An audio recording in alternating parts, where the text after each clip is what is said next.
Orang bangun bangunan, ada lingkaran di tengah. Oh, itu mata Dajjal itu. Mata Dajjal dia hitung dari mana, kamu melihatnya di sudut mana melihatnya. Ini menyibukkan manusia dengan hal yang tidak ada apa? Tidak ada faedah dan manfaatnya. Masuk main klaim lagi. Akhirnya sibuk urusan menghantam pemerintah. Bukan cuma pemerintah Indonesia saja. Pemerintah di luar negeri juga disikat. Habis pemerintah Saudi Arabia, pemerintah Kuwait. Sekarang ada sebagian orang ya di masa ini. Sebagian contoh-contoh ya dari ustadz-ustadz akhir zaman ini. Bagaimana bentuk mereka menghukumi sesuatu. Dia katakan ini hadits Nabi berucap seperti ini. Ini tanda hari kiamat seperti ini. Kadang disebutkan juga oleh sebagian manusia di masa ini. Tapi mereka tidak mengerti fikih dari ucapan Ibnu Abbas ini. Katanya diriwayatkan oleh Ibnu Jarir At-Tabari rahimahullahu taala dalam tafsirnya, dan sebelumnya diriwayatkan oleh Abdul Razzaq di dalam tafsir beliau, dan datang juga di Mustadrak Al-Hakim dari jalur Abdullah bin Abi Mulaika. Meriwayatkan dari Ibnu Abbas radhiyallahu taala. Kata Ibnu Abbas, "Lam anamil bariha." Tadi malam saya tidak bisa tidur. Kenapa? Ibnu Abbas bercerita, kalau orang-orang berkata sudah tampak bintang dudzanab, bintang yang memiliki ekor. Maka saya menyangka bahwa ad-dukhan qad taraq. Itu bahasanya menyangka bahwa ad-dukhan, asap itu sudah apa? Sudah datang, sudah mulai datang. Maka semalam suntuk sampai pagi saya tidak tidur, kata Ibnu Abbas. Beliau ketika muncul hal tersebut, hal-hal yang seperti itu terjadi pada orang-orang salih.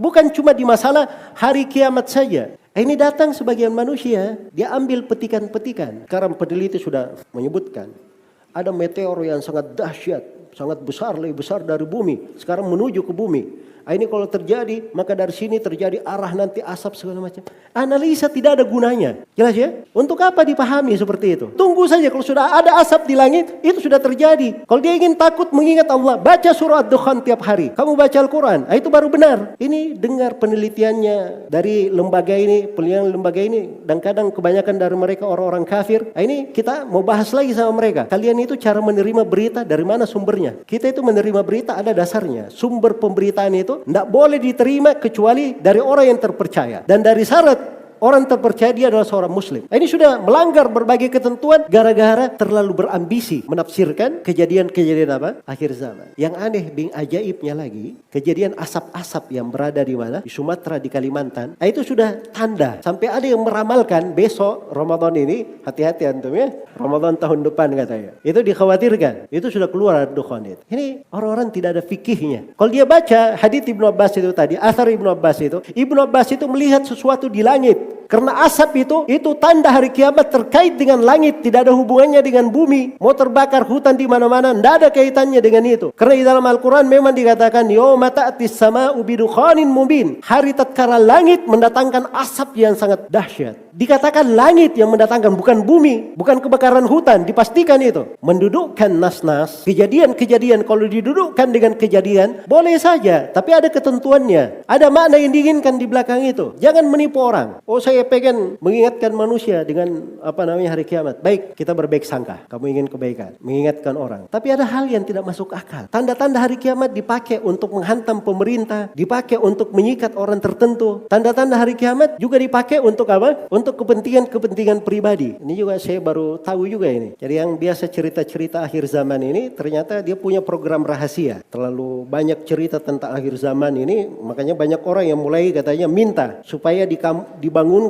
kampung akhir zaman. Nah, jadi proyek akhirnya kampung akhir zaman. Sudah ada sebuah tanah di Garut 1900 meter persegi mau dibuat kampung kurma akhir zaman katanya. Tapi hanya terbatas 50 peminat saja. 50 peminat. Ini hal-hal yang nggak bagus ya. Untuk kejadian akhir zaman dia hendaknya terbatas pada nusus syar'iyah, pada nas-nas syar'i. Kisah-kisah itu mulai dikisahkan di masa fitnah-fitnah. Itu orang mulai masuk ke kisah-kisah. Bukan lagi ayat Al-Quran yang dibaca, bukan lagi hadits Rasulullah yang dibaca. Sudah kisah-kisah yang dia. Karena itu kaidahnya di dalam pembahasan tanda-tanda hari kiamat yang dipegang oleh para as-salaf, oleh para sahabat dan siapa yang mengikuti mereka dengan baik, itu harus bersumber dari nas. Al-istidlal bima la tu'lamu sihhatuhu la yajuzu bil ittifaq. Berdalil dengan sesuatu yang kesahihan, keabsahan sesuatu ini tidak diketahui, itu tidak boleh menurut kesepakatan ulama. Fainahu qaulun bila ilm. Karena itu ucapan tanpa ilmu namanya. Wa huwa haramun bil kitabi was sunnati wal ijma'. Dan kata Syekhul Islam, dia adalah haram berdasarkan dalil dari Al-Quran, dari sunnah dan dari apa? Kesepakatan ulama. Dan tidak boleh berdalilkan dengan hadits lemah di pembahasan ini. Sebab ini pembahasan gaib, pembahasan akidah. Misalnya ada yang berkata ketika dukhan itu keluar, dukhan itu asap itu 40 hari 40 malam. Tanya, dalilnya apa? Mana nasnya? Dalam Al-Quran tidak disebut waktu. Kalau ada hadits, bawakan haditsnya. Kalau Imam Mahdi keluar, muncul, yang pertama kali diperangi bukan Amerika, bukan Rusia. Yang pertama kali diperangi bangsa Arab katanya. Aneh bin ajaib, subhanallah. Saya demi Allah kaget sekali dengar saya. Anehnya dia baca hadits di Sahih Muslim. Kitabul Fitan. Innakum satagzauna jaziratul Arab. Sungguhnya kalian akan memerangi jaziratul Arab. Thumma satagzuna Rum. Kemudian kalian akan perangi nanti bangsa Romawi. Dia kasih deretan, urutan. Dia pikirnya jaziratul Arab, ya sekarang ini. Dia ini tidak mengerti bahwa ini hadits kata para ulama, ini sudah terjadi. Ini kejadiannya Nabi SAW memerangi suku Arab, menyatukannya. Dan itu sudah terjadi. Romawi dan Persia itu juga sudah terjadi. Sudah ditaklukkan oleh kaum muslimin. Kejadian sudah berlalu. Kamu baru lahir sekarang tiba-tiba nafsirkan sembarangan. Dari mana asal kekeliruannya? Memahami bahasanya. Jadi dia pikir kalian akan memerangi seakan-akan ini diucapkan oleh Nabi untuk dia yang baru lahir kemarin. Nah, ini ustadz-ustadz akhir zaman ini miskin di dalam bekal ilmu hadits. Baca haditsnya saja tidak tahu dari negeri anta beranta mana dia ditemukan. Kadang dia ambil dari sumber buku. Buku ini bukan rujukan di pembahasan takhrij. Ada yang menafsirkan hadits-hadits tentang memerangi orang-orang yang kecil matanya, pesek hidungnya, mukanya agak lebar. Terus dia tafsirkan. Sudah tahu kan siapa orangnya? Ya, coba. Dan ini dari kejahilannya, kenapa? Dia cuma baca satu riwayat. Coba dia baca riwayat-riwayat yang lain. Di Sahih Muslim saya, di Sahih Muslim itu diterangkan bahwa mereka adalah At-Turk. Orang-orang Turk, kan Turki ya. Orang-orang Turk, tahu Turk. Turki itu sudah terjadi dulu di masa Nabi. Mereka diperangi itu sudah terjadi. Itu kejadian sudah lewat. Ini dianggap kejadian baru akan terjadi. Karena dia tidak paham. Dia tidak baca keterangan-keterangan para ulama terkait dengan apa? Terkait dengan hadits tersebut.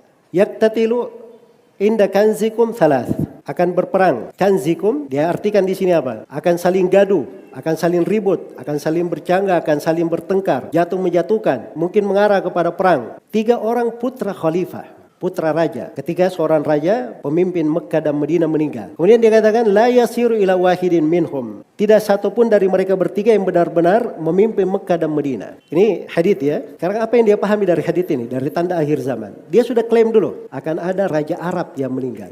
Ada 3 putranya nanti berperang di mana? Di Ka'bah. Dia berperang di situ. Tapi 3 putra mahkota ini tidak ada seorang pun yang menjadi khalifah, menjadi pemimpin. Sekarang kita lihat ini cerita orang ini supaya kita bisa paham bagaimana sebagian manusia ya lancang ya di dalam memaknai hadits-hadits Rasulullah sallallahu alaihi wasallam. Dia cerita bahwa Raja Abdullah diponis sakit apa dan seterusnya. Yang kesimpulannya bahwa kalau Raja Abdullah meninggal ini itu ada 3 putra mahkota yang mungkin akan berperang. Raja Salman, masih Amir waktu itu ya, Amir Salman, terus Tolal dan Mukrin. Kenyataan sudah mendustakannya, Raja Salman menjadi raja. Kan begitu. Terus dia mendusta bagaimana lagi? Menafsirkan hadits-hadits Rasulullah sallallahu alaihi wasallam. Di ustadz akhir zaman yang lainnya, dia rubah pembahasan. Nanti raja terakhir maksudnya Raja Salman. Berubah tadinya Raja Abdullah sekarang menjadi raja siapa? Raja Salman. Raja Salman ada 3 lagi putra mahkota. Dia hitung-hitungan. Dan di sini ada dustanya lagi. Ini kalau diketahui oleh kedutaan Saudi ini, nggak tahu ini orang dimasukkan di mahkamah internasional mungkin.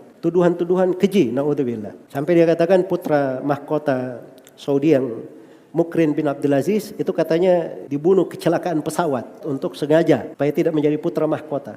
Dan itu dusta. Mukrin bin Abdulaziz sampai sekarang itu masih hidup. Terus dia katakan bahwa ini orang cenderung ke Amerika, pemikirannya bejat dan seterusnya. Ini orang-orang sering menduga sembarangan. Jadi jangan kira dia bisa bercerita seperti itu, semua orang dia bisa kelabui. Ada orang-orang yang tahu hakikat masalah. Karena itu hal-hal yang seperti ini tidak layak. Dia bilang lagi bahwa sekarang umur umat Islam ini sisa 1400 sampai 1500 tahun lagi. Paling fullnya 1500 katanya, baru hari kiamat. Ini kayak perdukunan. Nebak-nebak aja. Dia tidak tahu hadits bahwa Rasulullah SAW bersabda, Allah akan mengutus pada setiap penghujung kepala tahun, kepala 100 tahun, seorang yang memperbaharui agama. Dan itu dipastikan salah satu yang memperbaharui agama itu siapa? Imam Mahdi masuk atau tidak? Pasti masuk. Jadi kalau kita katakan Imam Mahdi keluar, itu pasti di awal kepala 100. 1400, 1500. Sekarang kita 1000 berapa? Kalau Imam Mahdinya keluar, Itu kan disebutkan lagi umurnya berapa lama dia. Kemudian ketika Nabi Isa keluar disebutkan berapa lama. Dajjal keluar disebut berapa lama. Dan ini sudah terjadi sebelumnya ya, ketika Taliban berkuasa. Ada yang pernah dongeng-dongeng seperti itu juga meramal. Ini Imam Mahdi sebentar lagi keluar ini. Ya.